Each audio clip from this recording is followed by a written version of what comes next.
Hi everyone! It's a real pleasure for me to be here and discuss with you some things about chronic conditions, and especially we will be talking today about fibromyalgia. And I have a little disclaimer here.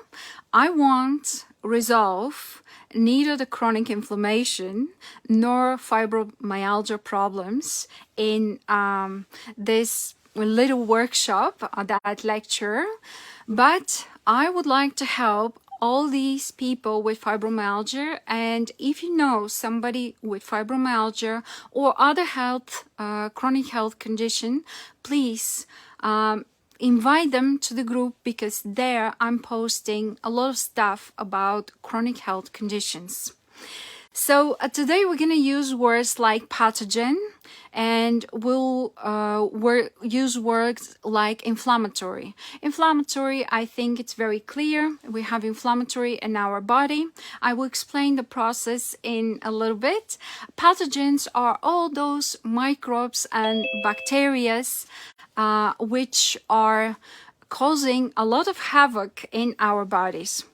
Why I'm doing this workshop and why I'm doing my job at all? I am doing it because 1/3 of the population in North America has multiple chronic health conditions. And this is scary. That means all these people live with this burden all the time, when it is possible to reduce the symptoms, at least in a very natural way, and it is possible for some of the diseases to heal. So see that I don't use the word cure, because very often the diseases are such that they are caused by viruses, microbes. They can stay dormant into our body, and at the same time they don't manifest their bad habits over our body. So we say the body has been healed. Half of the world population dies. Half of the deaths in the world population are due to chronic disease. This is scary, at least for me, and very, very sad statistics. Fibromyalgia is due to nerve communication disorders, and approaching this condition as a nerve chronic inflammation seems irrelevant to me. Why I'm saying the latter? Because the cause for this condition is unknown. We don't know why the nerve inflames. So I will be talking today about basic causes of inflammatory diseases, and I will be mentioning what is the inflammation process, and then we'll talk about fibromyalgia and many things we can do with fibromyalgia. Bear with me, I have a few notes here. We're looking from time to time so I don't miss something. So basic causes of inflammatory diseases. These are inability to, number one, to remove microbes, viruses, and etc. These are pathogens.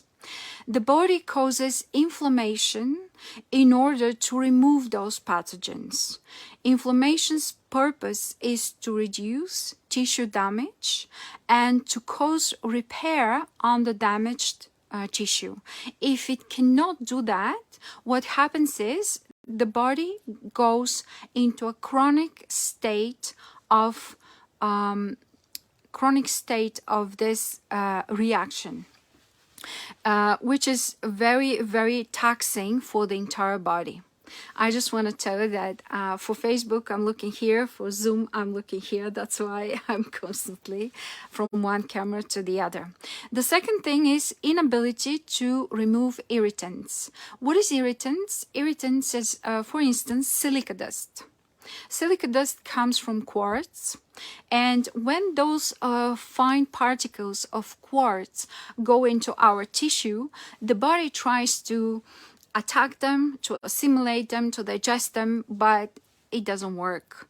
If it doesn't work, those little particles remain there in the body, and we actually have that quartz dust in the tissue. That tissue becomes a scar tissue, and it cannot produce the results the body expects. It cannot do its job. Then we have autoimmune inflammatory autoimmune causes of inflammatory diseases.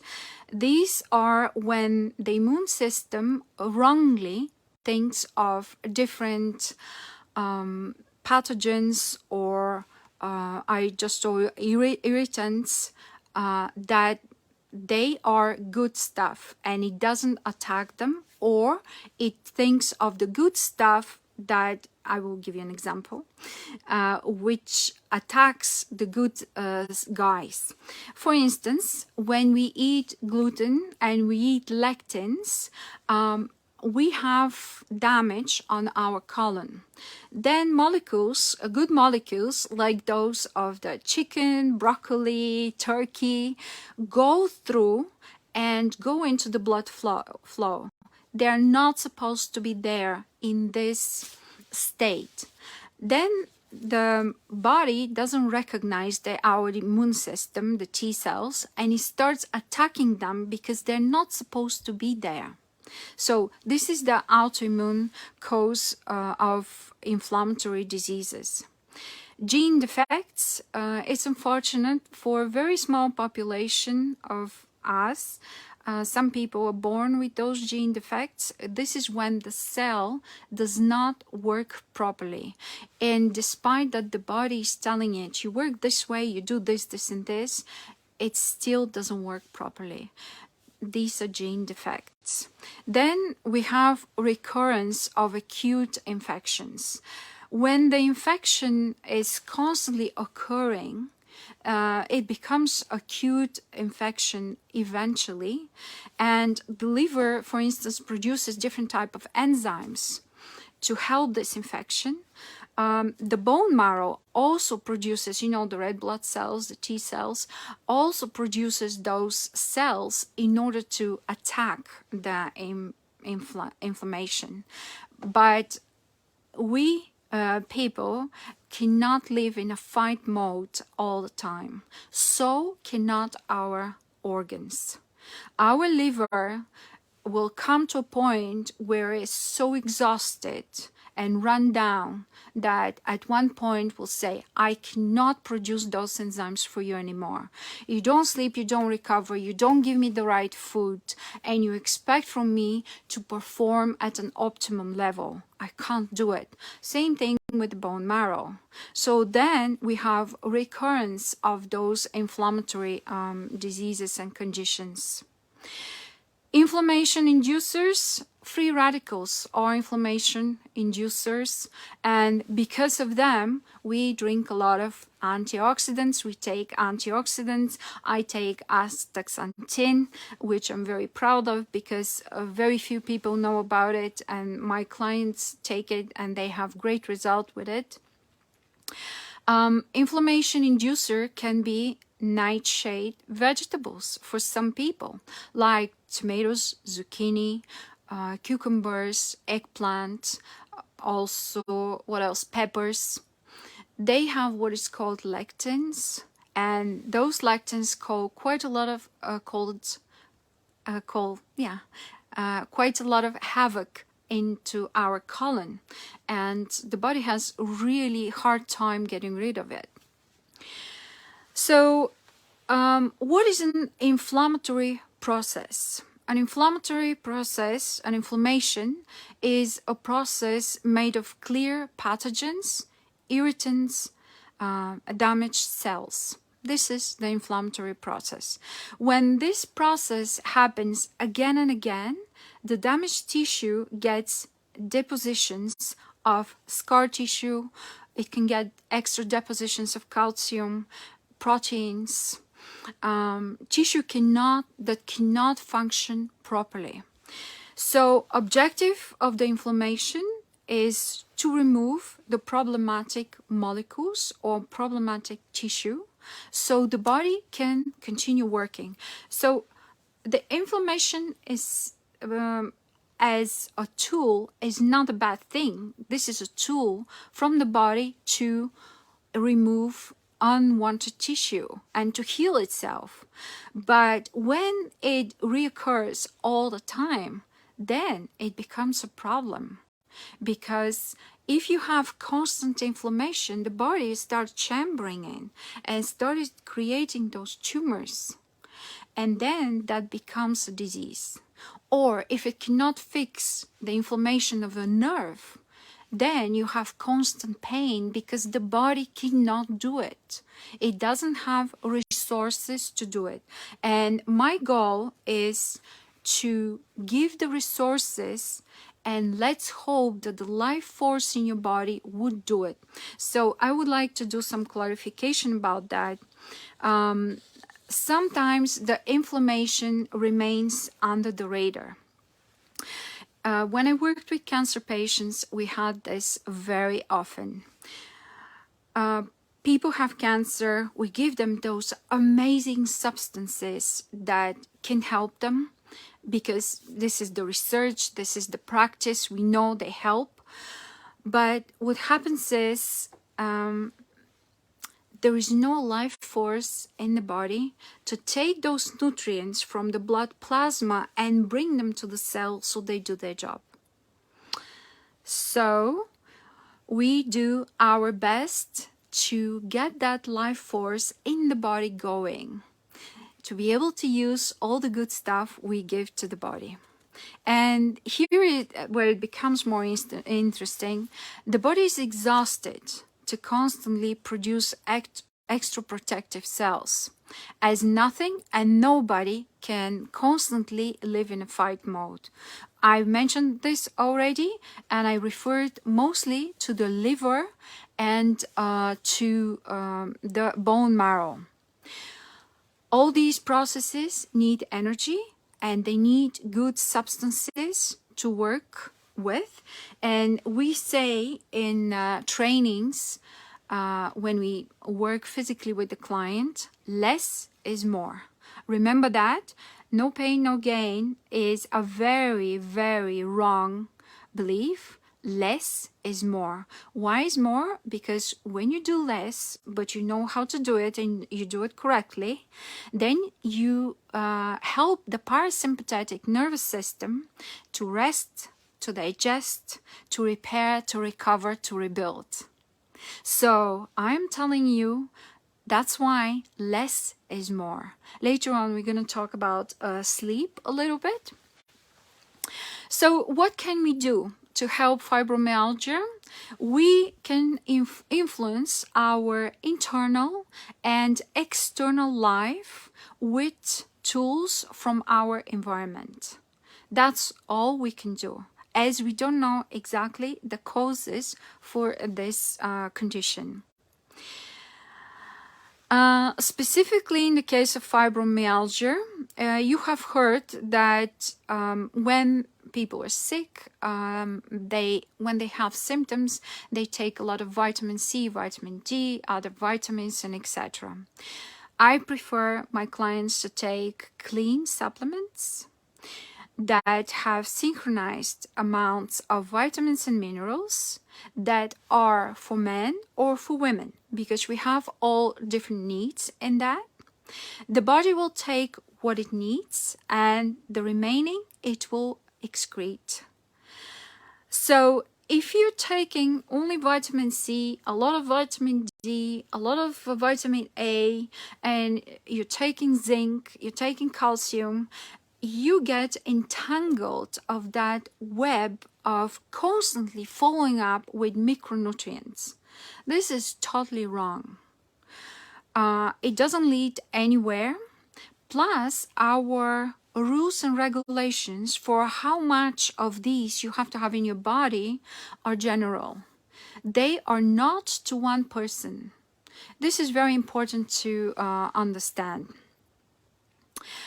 I recommend to my clients proteolytic enzymes. Why? Because they fight against inflammation. Their function is to break down the proteins, the amino acids of those bad guys, the pathogens we talked about. One chronic condition partners with another one. That's why people have multiple chronic conditions. When we have, let's say, cancer, which is a chronic condition, then comes another chronic condition, depression. Then might come another chronic condition, which could be ischemic heart disease. Ischemic heart disease is when the body has no ability to pump blood to every tissue in our body. And the most deaths worldwide and in North America specifically are due to ischemic heart condition. So they go hand in hand. The pain in fibromyalgia is typically a diffuse throbbing pain that is usually localized to one place or more areas in the body. It goes from the hip through the spine up into the shoulder area, arms and neck.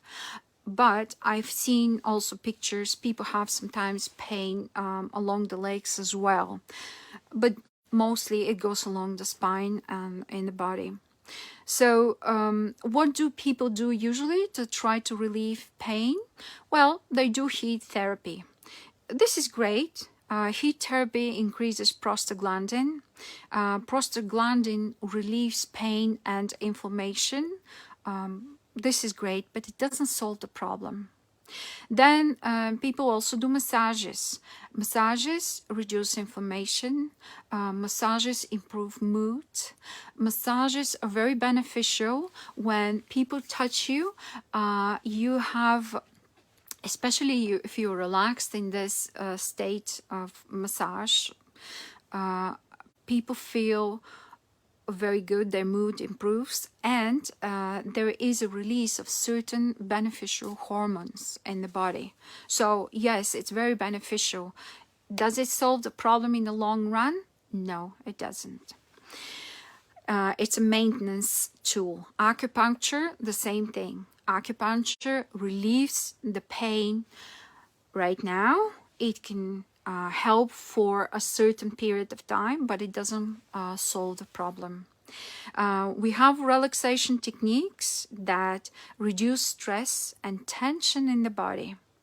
So that works long term. Why? Because the parasympathetic system can do its rebuild, recover, and all the good stuff, repair, digest, all the good stuff it's doing for the body. And yes, it can lead to healing. I'm very big on meditation.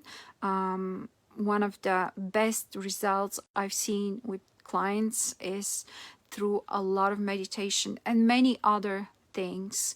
But yes, it produces amazing results. Fibromyalgia is not exactly a muscle pain, is not exactly a joint pain, or just a nerve malfunction.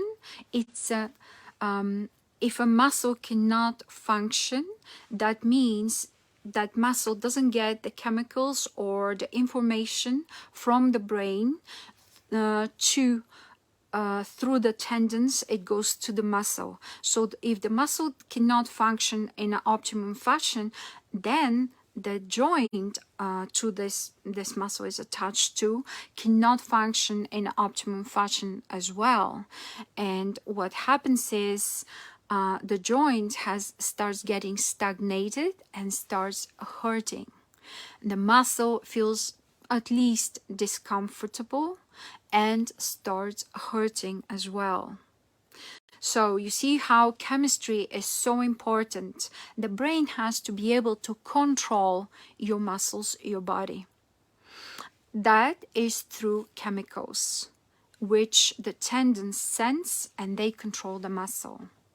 So this is what is happening in fibromyalgia. There is some nerve chemical problem which is like a domino effect towards the muscle, joint, tendons, and etc. What else I would like to say? In other words, fibromyalgia is a problem with nerve communication in between and in the body. By strengthening the body inside out, especially focusing on the neuromuscular adaptations and strength, we are unblocking stagnated energy in that system. And here I would like to give you a very interesting example of a case I had just recently. The internal inner units was very, very tight. The client would tell me, I have spasms inside of my body. The external unit, which are all these joints, the limbs, extremely flexible and loose, or she referred to double jointed. This is a bad term for me to say, but you probably understand what does it mean. Over flexible. There's no double joint. It's one joint. It's just so flexible that I don't know why they started calling double joints. So the body internally tightens so much to hold itself together, because your body's goal is to survive you, to function, to keep going, because the outer unit is so loose. So exercise done properly reduces inflammation. Through exercise, we tear tissue, we cause inflammation. But when we do it properly, that inflammation is not that much, and actually we rebuild tissue, and that is reducing inflammation because it causes the immune system to work better and to reduce inflammation. That's why we say so. And very importantly, it improves nerve function. This is big.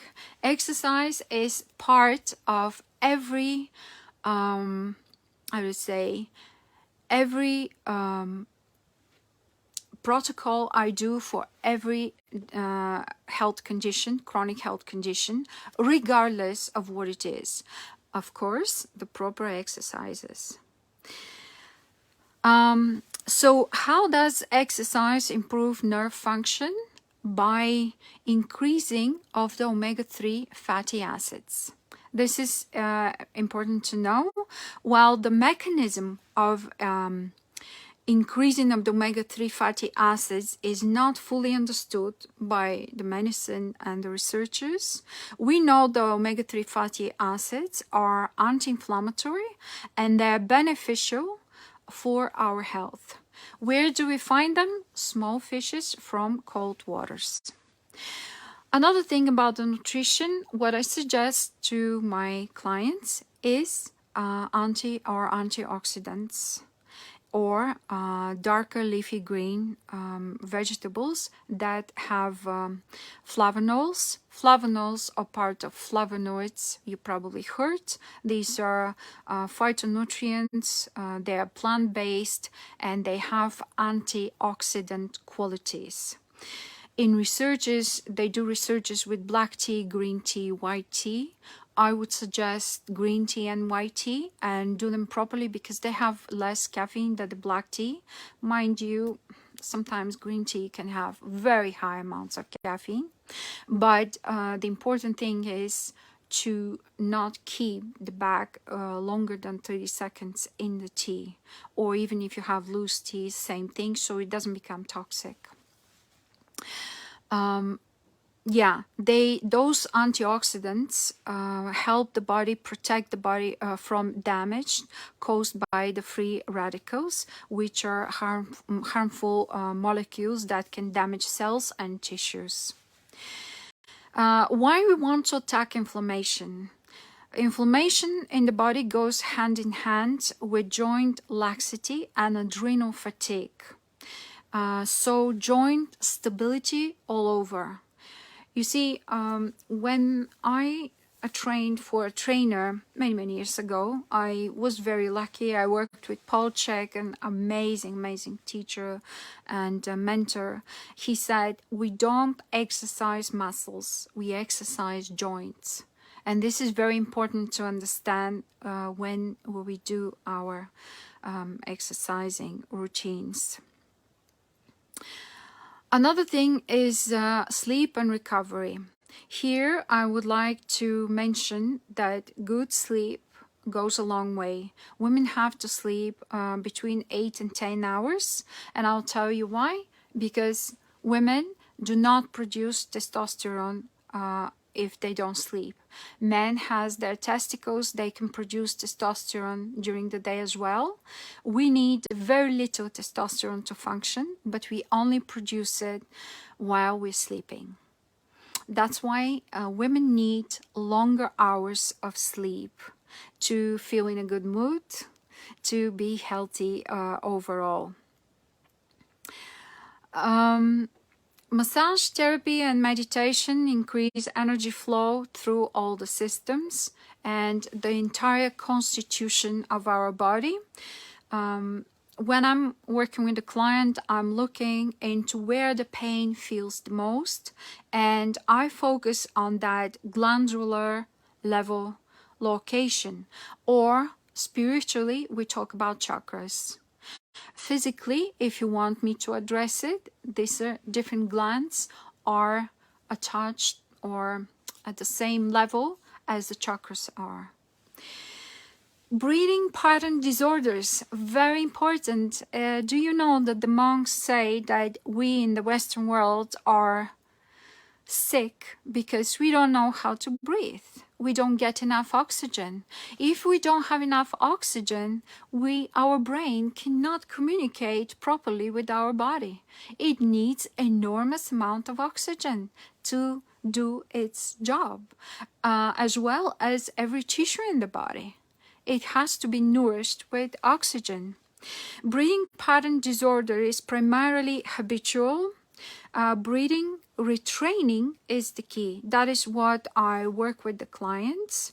And it is a combination of high physiological load, the disorder, or mental projection like anxiety, fear, stress, depression, anger as well. And I have to tell you that breathing retraining, which includes meditative work as well, can be invaluable for the client, absolutely invaluable. If you allow them really to get really present and the breathing pattern disorder sorts itself out, and then you get amazing results and postural results, which is absolutely important. Soma training, I do a lot of that. It can be very intense or it can be very relaxing, and it works on the breathing just as well. It considers even breathing retraining. Fungal infections. Yes, absolutely. Doctors before considered some type fungal infections, some type of high-end medicine. I had a doctor in Montreal. I said, I would like to check my fungus in my colon. He said, what is this haute couture medicine you are teaching me here? A doctor here in Abbotsford, British Columbia, told me, do you really believe in that? Well, it's not a question if you believe or you don't believe. We are made of those species. They're everywhere. And you have to know your ratio. The healthy ratio is in the colon is 25% bad pathogens, 75% good pathogens. And the body needs all of them. Okay? We call them bad because if they become more than 25%, they can cause a lot of havoc in the colon. And people feel misunderstood, people with fibromyalgia, because there isn't any outward signs of their fatigue or pain. And I want you to know that this is very hard for them. One of the very beneficial ways of working with fibromyalgia is high intensity interval training, but in very, very small intervals, as theoretically has to be done, because it facilitates circulation in the body. It's congruent with the pre-existing mindset. It's high intensity, therefore neurologically and less hormonally stressful for the body. It's very, very beneficial. It can facilitate breathing patterns, especially if this is worked on in recovery post high intensity interval training. You can get a strong parasympathetic rebound post high intensity interval training, which can be further facilitated by optimal nutrition immediately after the training. So HIIT, high intensity internal training, is not exactly the answer, but it can be very, very useful tool as we work in the process of fibromyalgia. In my experience, people with fibromyalgia or chronic diseases are overdoers. They tend to get this disorder. They will want to attack this issue with hard and fast, and they can, but they won't achieve any results because the disorder came while they were in a state of overdoing and in a state of that software culture, go, go, go. So that needs to be changed. It's worth noting too that it is considered that fibromyalgia and chronic health conditions and chronic fatigue in particular go hand in hand. So working out might be worth avoiding. If there is chronic fatigue as well, then we do working in, we don't do working out. So as a recap, I would like to mention quite a few things here. Nutritional deficiencies have to be addressed. Poor posture has to be addressed in relation with breathing. Toxicity of heavy metal cleansing has to be done. I'm, as a chartered herbalist, very soon I'll have my diploma. I am offering infusions, tinctures, foments, and other things that help all the process of healing, breathing patterns, allergies, and food intolerances. Many of us have serious food intolerances, and we have to be aware and work with those allergies as well. All these can play part in this. And is wise, therefore, to focus on the patient, not on the disease. We, in holistic coaching, we try to go holistically. We examine, evaluate the whole constitution, every system of the body, to see where we can help strengthen and the body to do its magic. Because yes, the body is magic, I have to say. So another thing, what do I do during my evaluation process? I use a long form questionnaire, and this questionnaire is in order to eliminate the most immediate obvious causes of sympathetic upregulations. In other words, I check the stress levels, simply said. I work to improve the overall health, constitution, lifestyle, and specific exercises, meditation to the client, and many more. The tools depend on the chronic condition, the type of fibromyalgia, the ability of the person, and how bad they want it. If they want to move faster, they have to do more. I don't say more training or stuff like that, but more to improve faster. If they don't want to, if they want it 5 of 10, it's not working very well. So we have to address that. And then we have to address the symptoms, exercises, and herbal interventions, which can be taught to the client. I want to leave you with something I learned the hard way. I mentioned before, no pain, no gain. Yes, I used to train so hard that I don't feel my legs. If you have pain, a lot of people say, when I train, I don't feel my pain.